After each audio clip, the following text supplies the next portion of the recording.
Hello বন্ধুরা, তোমরা সবাই কেমন আছো? তো নববর্ষ উপলক্ষে সবাইকে জানাই শুভ নববর্ষ।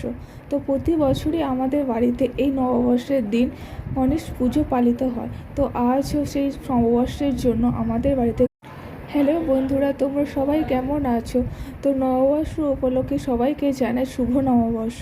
তো প্রতি বছরই আমাদের বাড়িতে এই নববর্ষের দিন গণেশ পুজো পালিত হয়। তো আজও সেই নববর্ষের জন্য আমাদের বাড়িতে গণেশ পুজো আজকে হচ্ছে। সব পুজোর জোগাড় আমার বড় মাই করেছে। তো দেখো, তোমাদের সাথে সেটাই শেয়ার করলাম। ভালো লাগলে কমেন্ট, শেয়ার অ্যান্ড সাবস্ক্রাইব করো। বাই। আর সবাইকে জানাই শুভ নববর্ষের প্রণাম, আর ছোটোদের জানাই ভালোবাসা।